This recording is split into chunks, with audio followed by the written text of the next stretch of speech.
So in this video, I'm going to give you 5 reasons of why you should not invest in Pokemon. Hey everybody, for those who don't know me, my name's Stefan. I run chaoscard.com where we focus on Japanese booster boxes. We also run a TCG player store where we sell a ton of singles, and really that's not going to be a thing for very much longer, and I'll share in a different video as to why. But I wanted to share 5 reasons why you should not invest in Pokemon, just because I think it's a hot topic. Everybody wants to talk about it. Everybody wants to do it. Everybody's doing it now with what little cash they have. And so investing in Pokemon long term, it's going to take a lot of effort, a lot of time to really do that. And I don't think a lot of people are up for it. So the number one thing that I think that you should stay away from Pokemon investing is that you have no passion for Pokemon. I know there's a conversation going around in the Pokemon space, it might be a little bit more now than ever or vice versa, is that the people that were trying to flip sneakers are now in Pokemon and now they're moving to One Piece. And so they really have no focus on what they're trying to accomplish. They're really just trying to make a quick buck. And I came across this saying that I've heard many times, that the collector always wins. And me personally, I love Pokemon. I love the legendary birds. I'm collecting those. I'm filling a whole binder full of them. And so I have a collector personality. So I like to collect things. I got some things back here on the shelf. I've got the Sky Legend booster box out here on the shelf. I'm collecting a bunch of the cards from the vintage era, the mid era till now. And so I really have a collector based thought process of how I want to go about things. And so maybe I'm not the best person to collect or invest in Pokemon, but I don't know that. I'm fully involved in it. I'm ready to go. So that's definitely a thing I'm going to be doing long term. The second thing would be that you have no sales channel and you don't plan on developing a sales channel long term. So let's just say you collect a ton of boxes over the next 5 or 10 years, and now you want to cash in on your investments. Well, where are you going to sell them? Yeah, you can sell them on TCG Player for a percentage. That's going to take a lot of time, a lot of listing, a lot of effort. You could go on Facebook groups and see if someone wants to buy you out completely. You can go to a Pokemon YouTuber, business owner like Poke&E and have him buy your collection.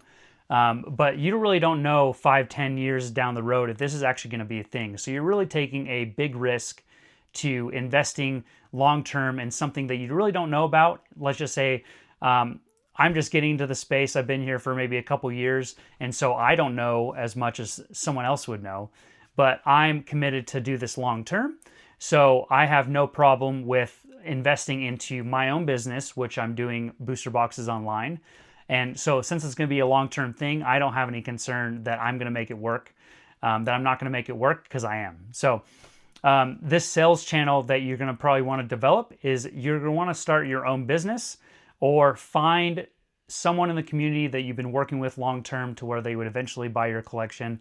But then again, you really don't know if they're going to be around long-term too. So it might be really tough in the future to sell all those boxes that you've collected that are a high price. So like booster boxes, let's just say you had a Fusion Strike booster box that you want to hold 5-10 years. It's going to be $1,000, $1,500 box, $2,000 box. Who are you going to go to sell that? I don't personally know anybody that I would sell a $2,000 booster box to, other than my website, other than someone I would meet through a YouTube channel or doing this long term. So really give that thought before you start investing in a bunch of boxes, storing them in your attic or you're underneath your stairs or a big yellow bin like I have over here. So just really give that some thought. The third thing would be you really can't hold back opening cards. So speaking from experience, I thought I was going to be an investor, but that's not actually the case. I would always look at my boxes that I was holding, which I only held them for like 3 or 4 months. So I wouldn't consider myself an investor, really, to say the least. And so I was always thinking of what was in the box. Maybe I can pull a good card. Maybe I can sell it. Maybe I can keep it for my collection. So not holding back, holding back opening cards is going to be a challenge, which kind of leads me into my next topic, is going to be you're really susceptible to gambling. And I know when you're opening cards, there's always that chance that you can get something good, add it to your collection, sell it, whatever that may be. And I personally I don't necessarily have a gambling problem, but if I want to gamble on something, I'm more than likely to do it. So if you have that problem, I would solely recommend staying away from Pokemon, or at least Pokemon investing in general. And the last thing, and I think this is a big topic for a lot of people, yes, you can make a quick buck in the Pokemon reselling space, but I really think that people are putting money where they shouldn't. And so I'm going to touch on a couple things here. So let's just say you put a couple $1,000s of money that you didn't have. Maybe you pulled it from a savings or a 401k or something like that. You want to put all this money into booster boxes or whatever. What if something happens? So like me, our house is going through, we're redoing our roof, and it's going to cost us $50,000. And can you imagine that you had maybe $5,000-$10,000 into a booster box, into booster boxes, and then your roof came around to where you needed to redo it, and now you needed the money? How would you liquidate that collection so quickly to where you could put that into your house? So for me, I run a business. It's definitely a startup. It's definitely working on getting it to grow, build an audience, that kind of thing. And so I'm using just money that I've made off of TCG Player. And so most of that money that I've made is not part of my savings. It's not part of my 401k. And I can not have to worry if something drastic happens. I have money available to use for any kind of repairs, or a car repair, or kind of that kind of thing. I think that so let's just say you had an extra $100 a month. That's after maybe living expenses, and you don't really have, you're just getting by on ramen noodles and mac and cheese or something like that, and you want to take that $200 and put it in a booster box. I really think you should put that elsewhere. I think you should put it in the stock market, your 401k, put it into savings, something to where you can feel comfortable long term, to where you don't have to worry about that. And when you're in a good financial situation, you can think about maybe putting into Pokemon. So along the investing things, putting money in places, I'm not a financial advisor, but I don't think you should be putting into Pokemon. Maybe if you're trying to turn around and flip it like a reseller, I think that's totally cool. You should definitely do that. But I think long term, if you're going to invest in Pokemon, you have to have a good financial standing with both your life. Like, let's just say I have kids, I have a wife, I have a house. I want to make sure everything is taken care of on my end before I put anything else, any kind of money into something else to really kind of grow my net worth, that kind of thing.